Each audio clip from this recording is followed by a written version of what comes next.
মিত্ৰতা কোন দিশে গৈ আছে মিত্ৰতা হ'বনে নহয় এই সন্দৰ্ভত অসম প্ৰদেশ কংগ্ৰেছ কমিটিৰ সভাপতি তথা যোৰহাট লোকসভা সমষ্টিৰ সাংসদ গৌৰৱ গগৈয়ে মন্তব্য কৰিছে গৌৰৱ গগৈয়ে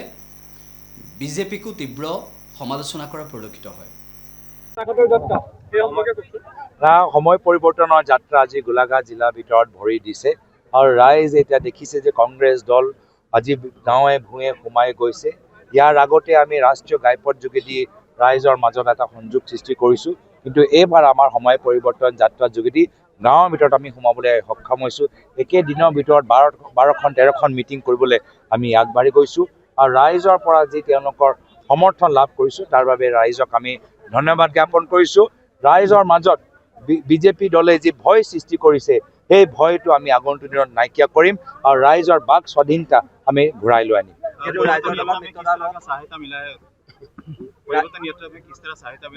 इससे पहले समय परिवर्तन यात्रा हम नेशनल हाईवे के द्वारा लोगों के साथ संपर्क में थे लेकिन इस बार समय परिवर्तन यात्रा के द्वारा हम गाँव के अंदर हम जा रहे हैं एक दिन में 12, 13, 14, 15, 16 हम सभाएं में हम भाग ले रहे हैं और लोग जिस तरह से आ रहे हैं लोग अब देख रहे हैं कि जो डर का माहौल बीजेपी ने बनाया है कांग्रेस दल इस समय परिवर्तन यात्रा के द्वारा उस डर के माहौल को खत्म कर रहा है लोगों में साहस पैदा हो रहा है और लोग मुख्यमंत्री हिमंत बिश्व शर्मा को उनके मुख्यमंत्री पद से हटाने वाले हैं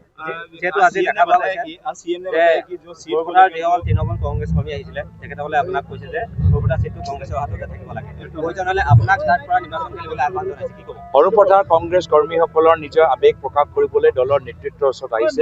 দলৰ নেতৃত্বৰ ওচৰত নাহিলে আৰু ক'ত যাব আৰু দলৰ নেতৃত্ব হিচাপে আমাৰো কৰ্তব্য যে তেওঁলোকৰ আবেগ তেওঁলোকৰ মনৰ ক্ষোভটো শুনা আৰু আমি তেওঁলোকৰ মনোবল আমি দুৰ্বল হ'বলৈ নিদিওঁ আমি কংগ্ৰেছ দলটোক সৰুপথাৰ ভিতৰত আমি শক্তিশালী কৰিম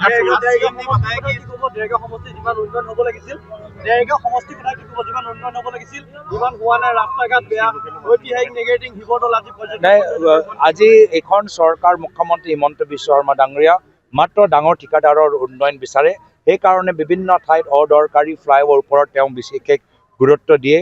গাঁৱৰ ভিতৰত যে মানুহে বিশুদ্ধ খোৱা পানী পোৱা নাই আজি তেওঁলোকৰ বাবে কোনো চিন্তা কৰা নাই গাঁৱৰ মানুহবোৰ আজি ভূমিপট্টা পোৱা নাই তাৰ বাবে তেওঁলোকৰ কোনো চিন্তা নাই আমি মাত্ৰ ডাঙৰ ঠিকাদাৰৰ উন্নয়ন হোৱাটো আমি নিবিচাৰোঁ আমাৰ সামূহিকভাৱে উন্নয়ন হোৱাটো বিচাৰোঁ আৰু সেইকাৰণে এটা নতুন চিন্তাৰে আমি আগবাঢ়ি গৈছোঁ আমাৰ সম্ভাৱনা আছে মিত্ৰতা সম্ভাৱনা আছে এতিয়াও আছে আগতে আছিল এতিয়াও আছে টোল গেটক লৈ এটা কথা হৈছে যে 20 কিলোমিটাৰ ফ্ৰী দিব লাগে কিন্তু 2 কিলোমিটাৰ দিয়া নাই কিন্তু মুখ্যমন্ত্ৰী ঘোষণা পিছত কিন্তু কোনো গুৰুত্ব দিয়া নাই এই ক্ষেত্ৰত কি কৰিব টোল আজি ৰাস্তাৰ হাইৱে কোৱালিটি চাওক গাড়ীখন আপোনালোকে যদি স্পীডত চলাই একদম মানে আপোনাৰ গাড়ীখনে আপোনাৰ কি কয় আপোনাৰ এক্সিডেণ্ট হোৱাৰ সম্ভাৱনা আছে সেইকাৰণে এনেকুৱা হাইৱে য'ত আমাৰ কোৱালিটিটো বেয়া মই ভাবোঁ টোলটো দিয়াৰ আগত হাইৱে মেৰামতি হাইৱে আৰু উন্নত হোৱা আজি আৰু এটা প্ৰচাৰ হৈছে যে আপোনাৰ লগত থকা ৰচুনীয়া টেকি বিজেপিলৈ যাব বাহিৰে বাহিৰে বিজেপি গমন হ'ব বুলি যে সংবাদ মাধ্যমত প্ৰচাৰ হৈছে ইয়াৰ পৰা পোনে যাত্ৰাৰ পৰা বিজেপি গমন হ'ব বুলি কি ক'ব এই ক্ষেত্ৰত মানে সেইসকল যিসকলে এনেধৰণৰ প্ৰচাৰ কৰিছে সাংবাদিকতাৰ কথা হয় যে আগতে স্পষ্টীকৰণ ল'ব লাগে স্পষ্টীকৰণ নোলোৱাকৈ কোনো ধৰণৰ বাইট নোলোৱাকৈ তেওঁলোকে যে যদি নিউজ প্ৰকাশ কৰিছে সেইটো বাস্তৱভাৱে সাংবাদিকতা নহয় ধন্যবাদ থেংক ইউ যিকোনো খবৰৰ বাবে যোগাযোগ কৰক আমাৰ এই নম্বৰত 9181 307 221